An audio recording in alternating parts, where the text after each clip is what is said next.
Welcome to the podcast. We talk about all the things that are hidden in the shadows. This is Isaac. Oh, this is Megan. I don't know why I thought of you talking first. This happens when we take a week off. Yeah. Which was not by our choice. We forgot that we had family over. Or you had family over. Yeah, it was my family. And it was like a week thing. And anybody that knows family time knows sometimes that can be chaos. So it was a little chaotic. So we thought it would just be better to just wait a little bit, have a week regroup, and then go back into episodes. Because instead of trying to record with like 10 people in the house and stuff like that. So Thus his room was occupied. yes, Yeah. occupado. But we're going to make it up for this week with giving you 3 episodes in one. Yeah. So today we talk about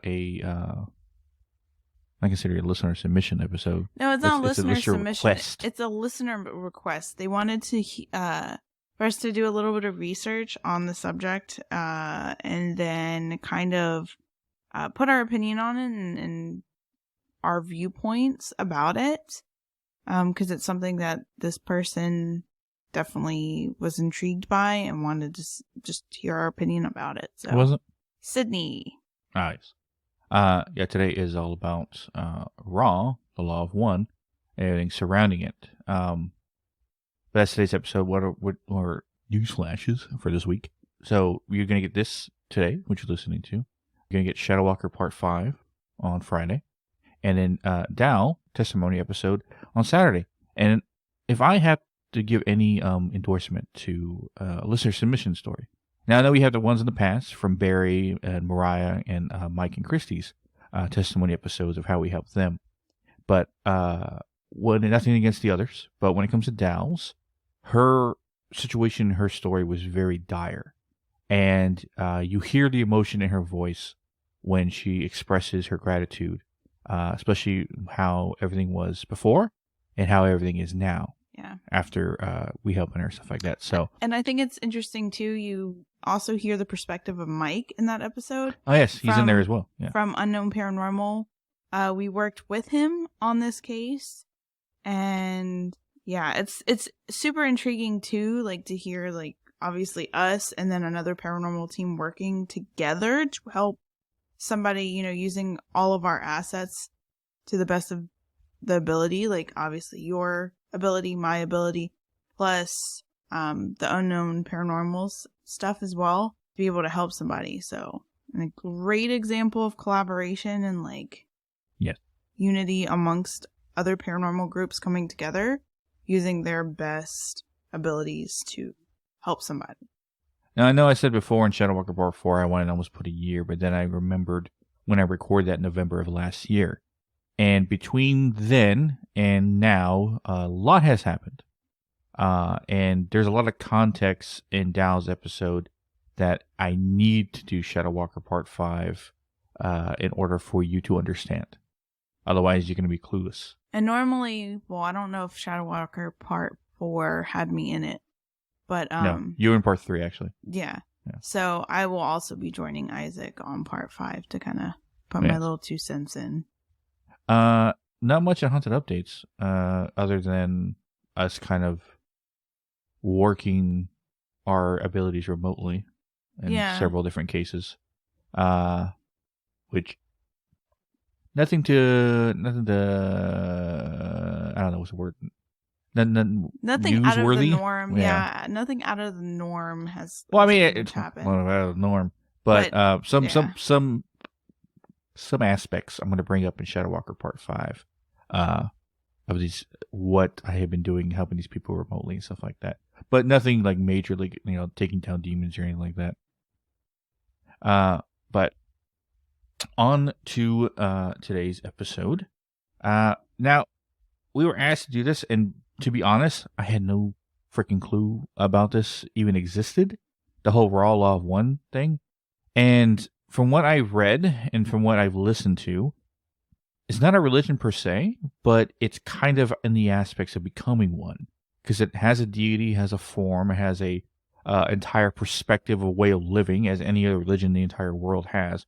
It hasn't been recognized as one, nor has it been around enough to be considered one. but it's almost like a spiritualistic form of way of thinking, and surrounding Ra, the essence of everything. According to Ra, Law of One, Ra is a supernatural being, possibly an alien from the planet Venus. This is where things get weird. That is a fifth dimensional being on the higher ranks of existence, and it falls in the same idea mindset that a lot of other monotheistic religions had in the past, where there's one direct source of everything, and everything comes from this one direct source. Now, a lot of people talked in the past, especially about the Matrix or like this and that, with different thought processes of different religions. Like, what if we are all the same entity looking at it at different perspectives, right? Mm-hmm. That's essentially the law of one. It's essentially following down the aspects that we are all one entity, separated in many forms, gaining different perspectives on this planet, and we have to either to ascend and return back to the source itself. Mm-hmm. And I think this is also interesting to talk about, because when you talk about people like people that have followed Dolores Cannon's work, tend to refer to this specific book, and the book itself is a series. So the Law of One material is a series of 106 conversations called sessions between Don Elkins, a professor of physics and a UFO investigator, Ra, speaking through Carla Rueckert, and Ra states that they are a sixth density social memory complex that formed on Venus about 2.6 billion years ago. So anybody that's new, the whole idea of channeling is basically she gets put under kind of like a hypnosis state and Ra comes through. A lot of the times in sessions like Dolores Cannon and stuff like that, you have where your higher self comes through. But in this case, it was Ra. And essentially, I'm guessing you can channel anything through, depending. You know what I mean? Like any kind of being, if you choose. Most people higher self. I don't remember if it said or not, did she find Ra, or did Ra find her?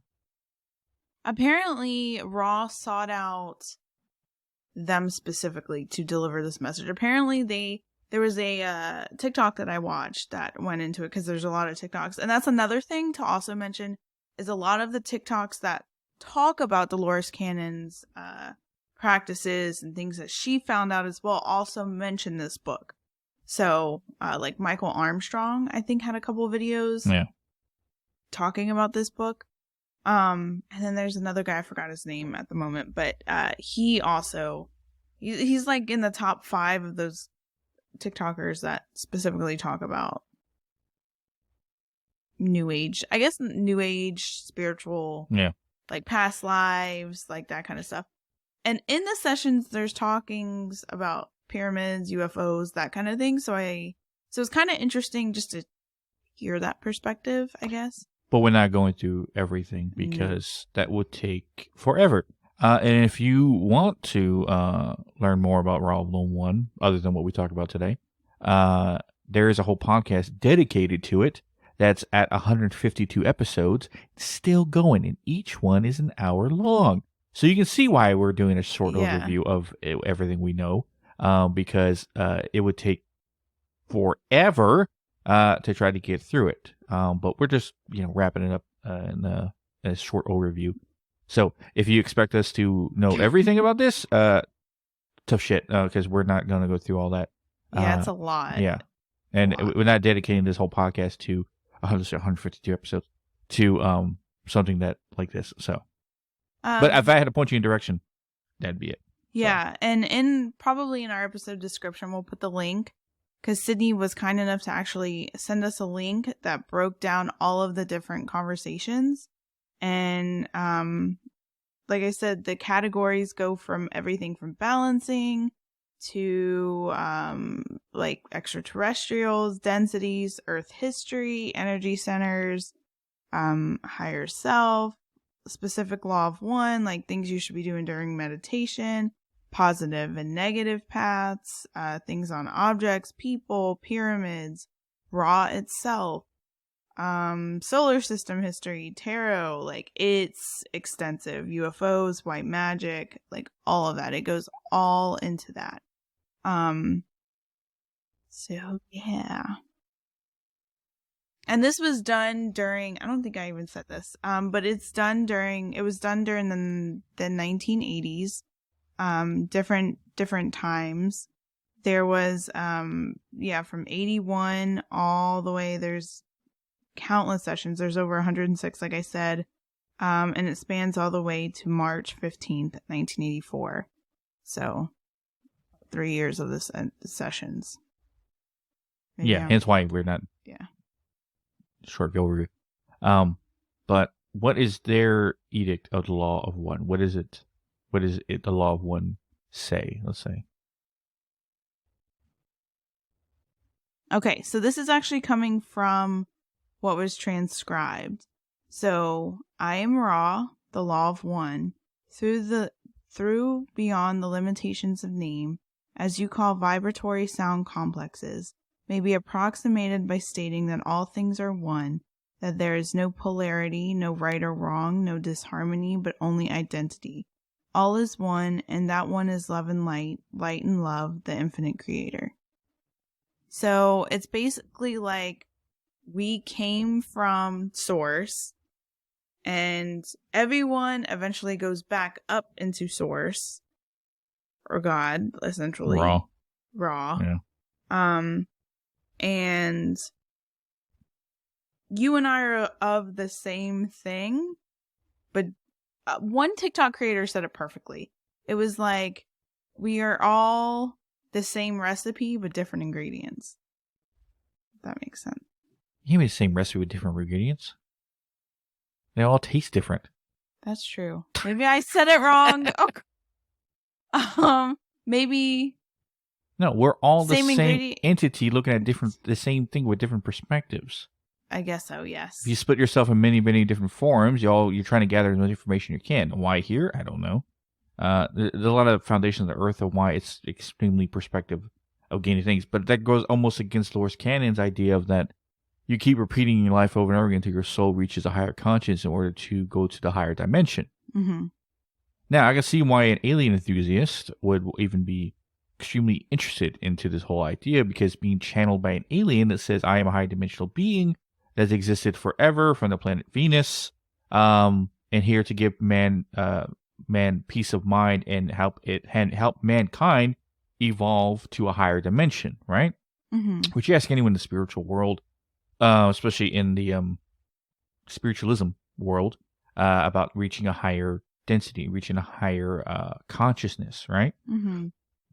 Is it Buddhism? Nirvana? Yeah. Well, I Right? know Hinduism. in a lot of the TikTok videos, a lot of the comments was, because I personally don't know, like, the Buddhism, like the Dharma stuff. Hinduism with reaching nirvana and stuff like that. Yeah. So, yeah. Yeah, but a lot of people were comparing, like, in the raw law of one, like, when people would talk about it on TikTok, a lot of the comments was, like, oh, that sounds just like the Buddhism version of Dharma or something like that. So I've never looked into that religion, like Buddhism. I don't know how to say that correctly. Well, yeah, I don't really see what I'm saying. Buddhism is kind of a branch off Hinduism, but Buddhist was an actual person that has perspectives and stuff like that people followed and created a very peaceful, idealistic mindset, which essentially became a religion.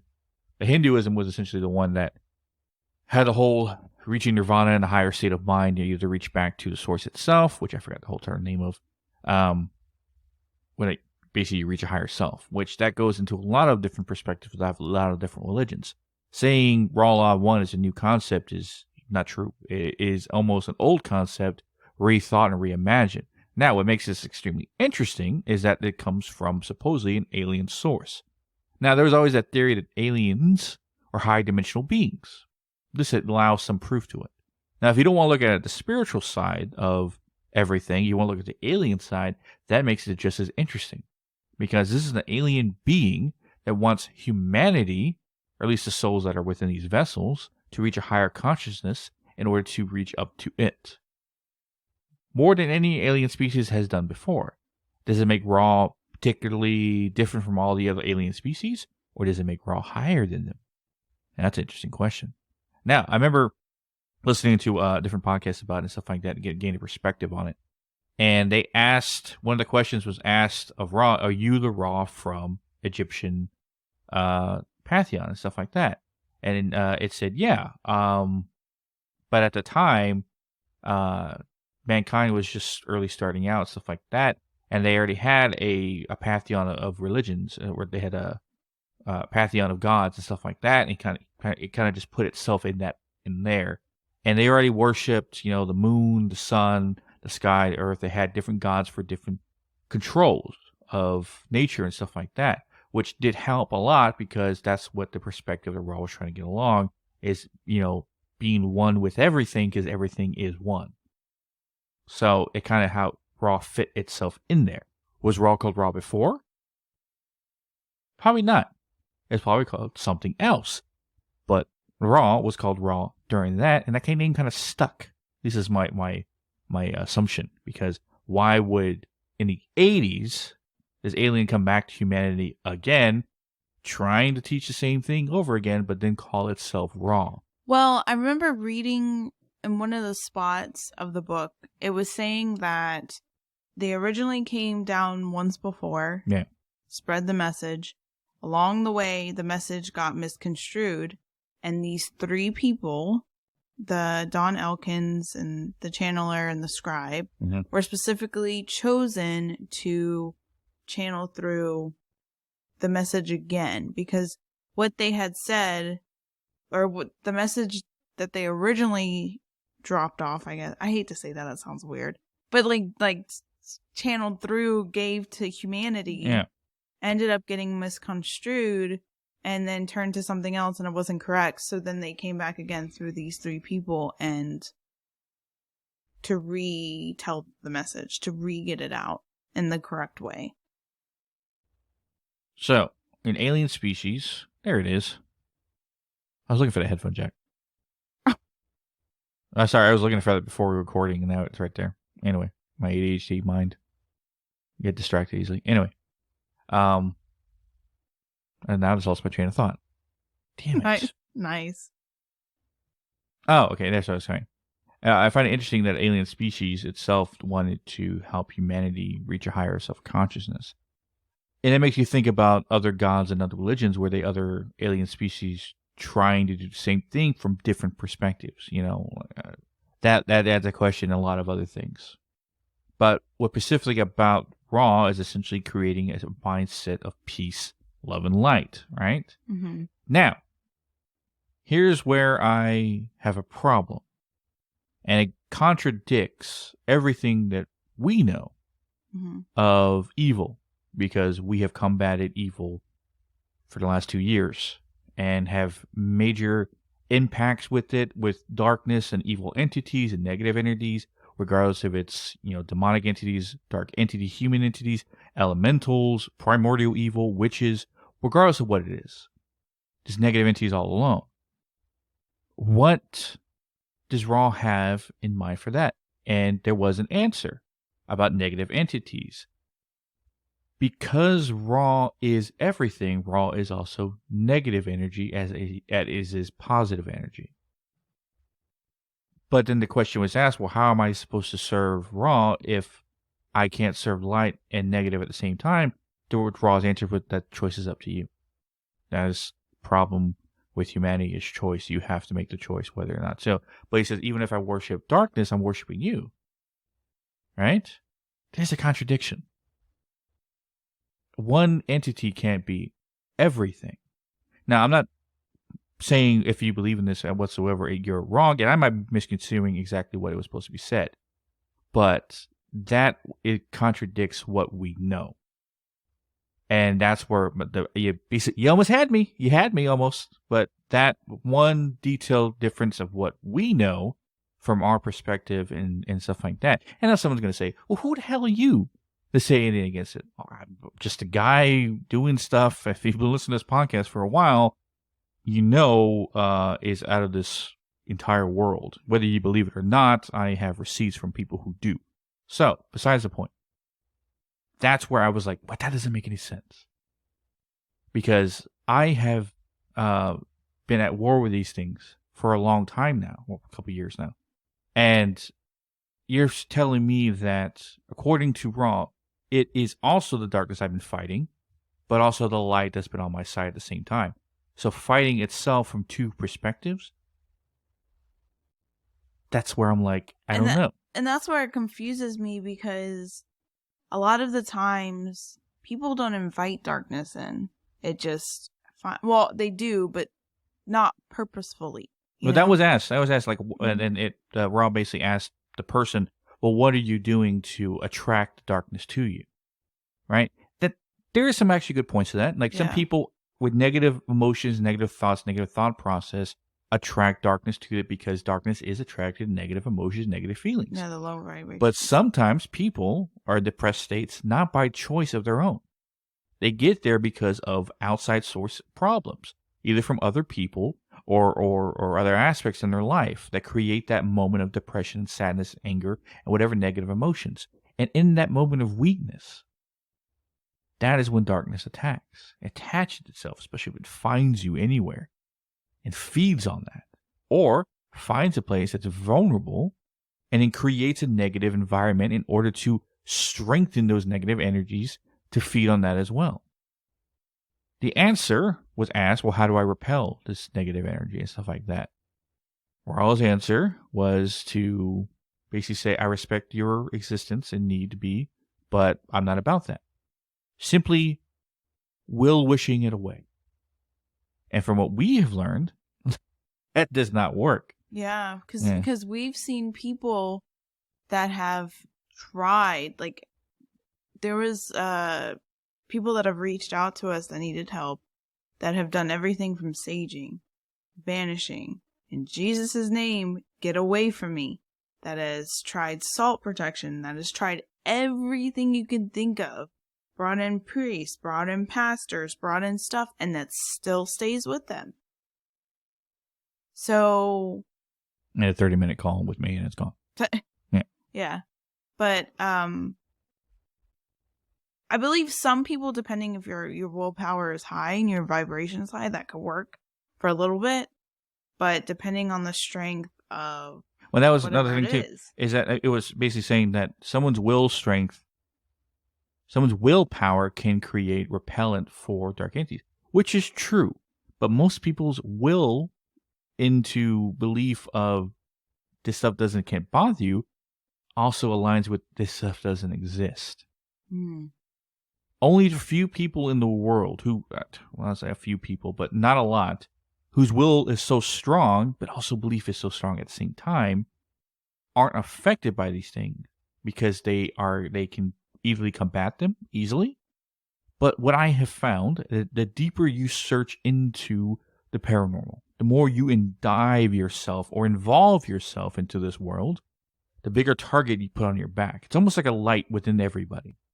And the more you in-depth yourself into this world, the brighter that light gets, attracting everything around you, including dark things as well. Yeah. That's the one thing that was always told to me. I mean, granted, I've, had abilities my whole life, but one of the things that was told to me is that the more and more I embrace my ability, the lighter and lighter my light's going to shine. And like moths, a light isn't going to say, you know what, lunar moths or whatever moths, come over here. It doesn't dictate what moths come to the light. It could be any different types of moth that is attracted to light that will come to the light, if that makes sense. Does that make sense? Yeah. So you'll have light entities that come, and then you'll also have dark. Like, as long as I can remember, I saw light spirits and I saw dark spirits. Like, it just... And it's not like I always tell people ask us, like, is your house consistently haunted and stuff like that? Yeah, but it's not by our doing. Well, technically it is not by our doing because we consistently go out there and pick fights. And what? No, I started this episode in a good mood, but you just farted and totally turned my mood into a bad mood. You know, I have to pause it consistently when you have to rip ass, but you No. want to bring it up on me? No, this guy, his farts will put you in a bad Oh, mood. there's edited out Megan farts. No, there's not. Yes, there is. Probably in a hole in that seat we were sitting. I'm surprised the walls haven't caved in, begging to be let out because of all the smells that you extrude out of yourself. This is why we have ventilation here. Okay, back to seriousness. Sorry. I didn't bring it up. You did. Right. I had to because that was atrocious. What was I saying? Picking fights. That's right. We consistently pick fights and things come challenging us at consistent war. Hence, we've had to put a numerous amount of shields and salting the ground more times enough that's probably considered a beach. A lot of salt on the ground. Because we have to consistently protect ourselves. Enough symbols and enough, I say talismans, but enough symbols in this house to well overprotect us 10 times over. But that's because we're at consistently war and we've picked a lot of fights. And then there is the problem. Gnosticism, which I've studied in. And if you ever want to branch out into other, I'm not going to say dead religions, but religions that didn't get their limelight, you would say. Gnosticism is one that will really blow the perspective of everything out there. And if you're a devout Christian person, I suggest not looking up Gnosticism because that would really, let's say, piss you off. But it will blow a lot of things out of the water for you. But for everyone else who, or particularly that curious, I suggest going into it. But this, a whole single entity creating everything, reminds me a lot of Gnosticism. Now, if you want to follow the timeline, Gnosticism came out long after Egyptian time, about 1,000 years, no, about 2,000 years afterwards. So, it could easily be influenced by the other. But would you expect a religion surrounded by one location? Mind you, the belief in the Egyptian gods was strictly to Egypt. Someone in China or someone in the old Germanic countries had no idea who Basat, Ra, or Anubis were. Had no freaking clue.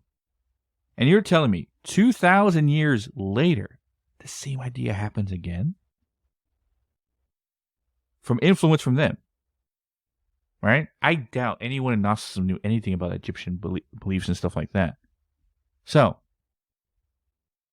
that's what I said my problem is with the whole Raw Law One thing. It's a great idea, great perspective to have, but peace and love is only acceptable when war is over.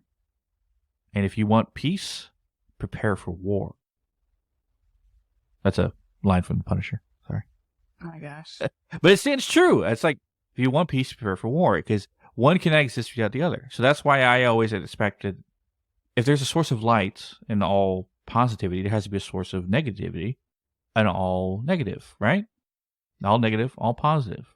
Opposites of each other. Balance, yin and yang, right? That's where I landed more the perspective of things, right? They can't be just one thing of everything. There has to be 2 points of a different aspects. If there's all positive, there has to be all negative.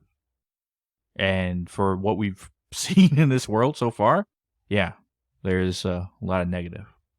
One thing that the one session that I did find very interesting, and I would love to do an episode on just pyramids, because like the paranormal side, the alien talking about side, pyramids because like there's pyramids all across the world. Yeah. Yeah. And like even the like Egyptian pyramids, like because there's some theories about like aliens and stuff evolving with the pyramids. Hey, Mexico had pyramids too, okay? Yeah, I know. It's super interesting to kind of, but one of the things that was talked about was that pyramids could have been healing centers. Well, according to Raw, was healing centers. Yeah. So I thought that was super interesting. And that in itself would probably take an hour to 2 hours to cover. So we'll probably maybe take chunks out of Raw that they cover throughout like the rest of the year and into next year and kind of like cover it in different episodes. And if it's like we're covering an episode where we could mention what Raw said, we'll bring that in and say that perspective as well, because I do think some of the stuff was super interesting. Yeah. Like I said, they covered UFOs, they covered like white magic, they covered, which I find interesting. Like I saw that, but it was a lot to like read. And then like as you're reading, you're kind of like, what on certain subjects. So I was saying we just give a short overview, but what we told you is the gist of everything. If you want to go more in depth with it, do it in your own time.